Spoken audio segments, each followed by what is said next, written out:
Hello, it's Karen at Simply Living for Him. I'm just finished weeding my garden. I'm sitting in my spot back here by my chickens. I don't know if you can see them. And our brand new ducks are over there in their coop for the first time, so I'm keeping an eye on everybody.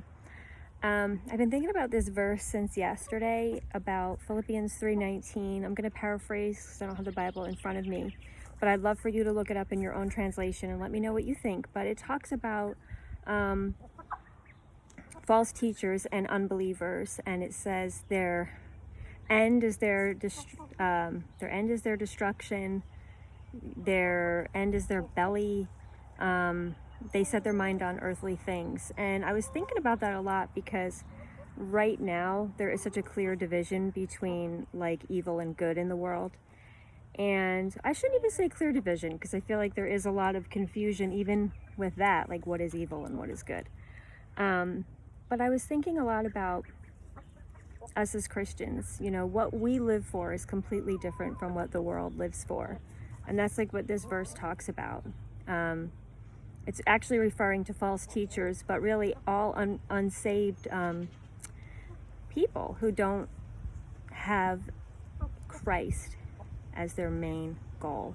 You know, they set their mind on earthly things, and their end is their belly and their destruction. What is your end? What are you living for, really? What are all the things we're doing every day for? What are the things we're fighting for? What are the things we get up in the morning for? What are the reasons we do the things we do? Like, our end is that we glorify God, that we know Him and we make Him known, that we fulfill the Great Commission. Our end is to do all things unto Christ and seek first His kingdom, make the kingdom of God our primary concern. All these things should be why we do anything. Literally anything we do flows out of our relationship with God. And you know, the first commandment says that we are to have no other gods before Him. And if we all as a whole world followed that, we would have no need for commandments 2 through 10. Because if you are having no other gods, meaning yourself, money, the world, anything at all, there's like some big giant tractor driving by. Hang on. That's what you get living out here in the country. Some big giant tractor just drove by.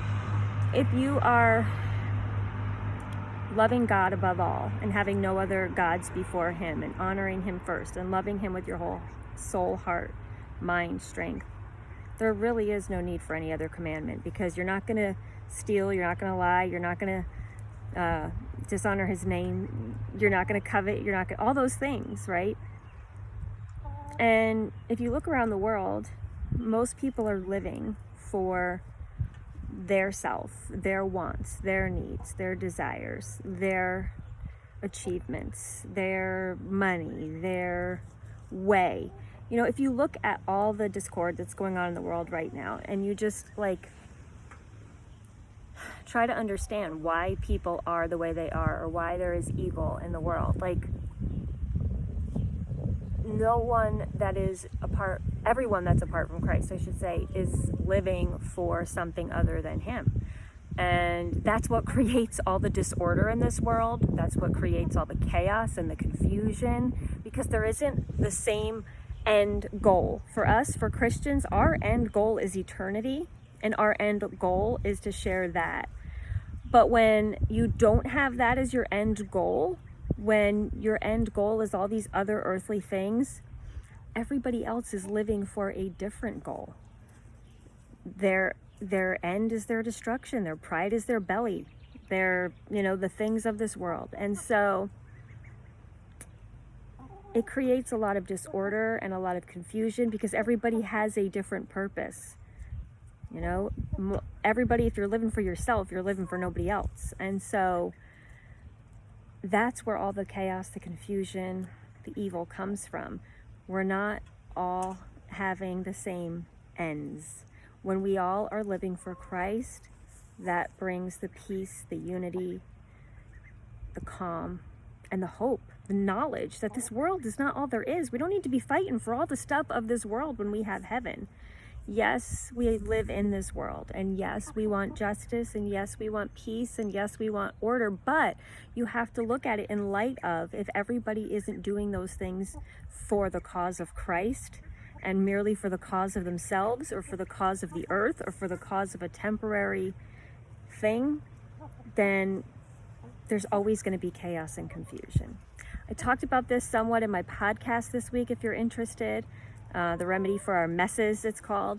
You can find that on all the podcast places, iTunes and Spotify and Stitcher and all those places, as well as my blog at Simply Living for Him. But I want to know what you think. Does that make sense, what I'm saying? Like, if you're not living for Christ, you're living for a myriad of different things. And when everybody's living for a different thing, it causes a lot of problems because there's no absolutes. There's no core truth. It's just a free-for-all. And until Jesus returns, that's how it's always going to be. I posted about this on my social media yesterday. I remember when I was a little girl and I would watch these shows on TV, and they were like series that would continue from, day to day. And there were always all these storylines going on and all these plots, and there was always like you're on the edge of your seat waiting to see what's going to happen the next day. And then every so often, that one storyline that you've been following gets resolved. And you're like, oh, finally, it's resolved. And literally the next day on the show, there'd be another twist or turn, and there'd be a new drama unfolding and a new storyline. And there was always something else to replace the tiny bit of peace you got once one thing was resolved. And that's just how life is, right? You always think, once I get this thing resolved, then there's peace. Even in the world, if you look at the grand scope of the world, once this virus is, under control, there's going to be something else. There's already stuff going on, right? That's replacing that in the news. And so there's always going to be something. There's never going to be like, we finally have achieved peace until Jesus returns. When Jesus returns, all the sorrow, all the pain, all the confusion, all the chaos will be gone. And that's what we're living for. But we have to remember that is not going to happen yet. Not here, not now, until Jesus returns. And so that is our end. That's what we keep our eyes on. That is what we are living for as Christians. We aren't living for finding all the answers here on earth, because it's never going to be perfect. We live trying to be Christians in this earth, but not of this world, right? In this world, but not of this world. Christians in this world, shining the light of Christ, maybe not trying to resolve all the earthly problems, because quite frankly, we can't. The remedy is Jesus. That's what the world needs. And until the world recognizes that, there's always going to be disorder. And so, what is your end? What are you living for every day? Are you setting your mind on earthly things, or are you setting your mind on eternity? And remember, there will only be peace when He returns someday.